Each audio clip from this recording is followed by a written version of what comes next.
இந்திய அரசியலில் கூட்டணிகள் பேசப்படும் போதெல்லாம் வார்த்தைகளே பல நேரங்களில் அரசியல் அர்த்தம் எடுத்து விடுகின்றன.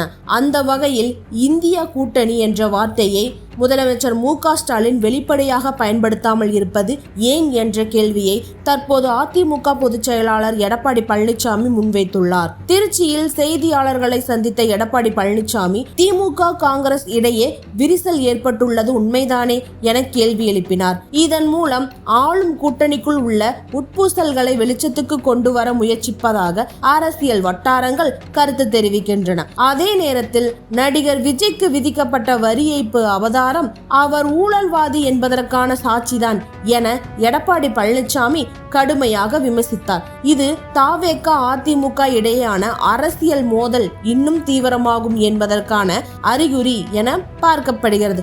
இதற்கிடையே அதிமுக ஒரு கட்சியே இல்லை என தாவேக நிர்வாக குழு தலைமை ஒருங்கிணைப்பாளர் செங்கோட்டையன் விமர்சித்த நிலையில் அதற்கு பதிலடி கொடுத்த எடப்பாடி பழனிசாமி செங்கோட்டையன் ஒரு செல்லாக் நோட்டு என கடுமையாக தாக்கினார். மேலும் சில அரசியல் கட்சிகளுடன் பேச்சுவார்த்தை நடைபெற்று வருவதாகவும் அவர்கள் அதிமுக கூட்டணியில் இணைய வாய்ப்பு உள்ளதாகவும் எடப்பாடி பழனிசாமி தெரிவித்தார். இதன் மூலம் வரும் தேர்தலை மனதில் வைத்து அதிமுக கூட்டணி கணக்குகள் தீவிரமாக நடந்து வருவது தெளிவாக தெரிகிறது.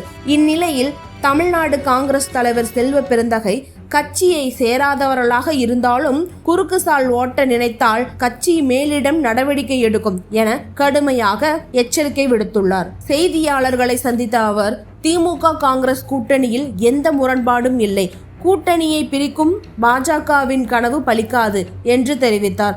ஆனால் காங்கிரஸ் ஜனநாயக கட்சி என்றாலும் கூட்டணி குறித்து பேசுவோர் லக்ஷ்மண ரேகையை தாண்டக்கூடாது என கூறியது கூட்டணிக்குள் அடக்கப்பட்டுள்ள அதிருப்திகளை மறைமுகமாக காட்டுவதாக அரசியல் விமர்சகர்கள் கருதுகின்றனர். மதுரையில் திமுக எம்எல்ஏ தளபதி பேச்சு குறித்து கேள்விக்கும் அது குறித்து முதல்வரிடம் புகார் அளிக்கப்பட்டுள்ளதாக செல்வ பெருந்தகை தெரிவித்தார். அதே நேரத்தில் தாவேக தலைவர் விஜய் நடத்த திட்டமிட்ட மக்கள் சந்திப்பு அரசியல் பெரும் பரபரப்பை ஏற்படுத்தியுள்ளது. வரும் 13ஆம் தேதி சேலத்தில் நடைபெற இருந்த மக்கள் சந்திப்பு நிகழ்ச்சிக்கு அனுமதி மறுக்கப்பட்ட நிலையில் கட்சி நிர்வாகிகளை மட்டும் சந்திக்க 51 நிபந்தனைகளுடன் காவல்துறை அனுமதி வழங்கப்பட்டுள்ளது. கரூர் பரப்புரையின் போது 41 பேர் உயிரிழந்த சம்பவத்திற்கு பிறகு சில நாட்கள் மக்கள் சந்திப்புகளை நிறுத்திய விஜய் புதுச்சேரி மற்றும் ஈரோட்டில் பொதுக்கூட்டம் மூலம் மீண்டும் பரப்புரையை மேற்கொண்டார். இதற்கிடையே விருகம்பாக்கம் மற்றும் திருச்சி கிழக்கு தொகுதிகளில் போட்டியிட விஜய் முடிவு செய்துள்ளதாக தகவல்கள் வெளியாகியுள்ளது. இது தாவேக அரசியலில் அடுத்த கட்ட நகர்வாக பார்க்கப்படுகிறது.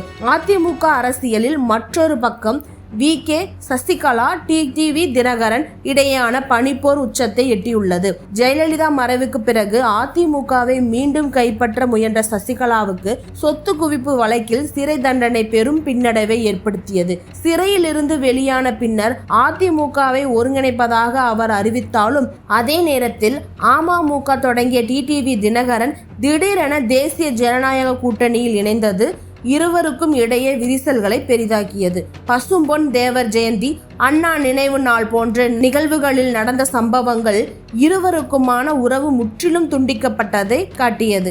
இதன் தொடர்ச்சியாக சசிகலா தனித்து களமிறங்க திட்டமிட்டுள்ளதாக தகவல் வெளியாக அவர் ஆலோசனை கூட்டத்தில் அமமுக மாணவர் அணி செயலாளராக இருந்த ஜீவிதா நாச்சியார் பங்கேற்றது அமமுகவில் பெரும் அதிருப்தியை ஏற்படுத்தியது. உடனடியாக ஜீவிதா நாச்சியாரை கட்சியிலிருந்து நீக்கி டிடிவி தினகரன் நடவடிக்கை பதிலடி கொடுக்கும் வகையில் துரோகம் வேர் அறுக்கப்பட்டது என ஜீவிதா நாச்சியார் சமூக வலைதளத்தில் பதிவு செய்தார்.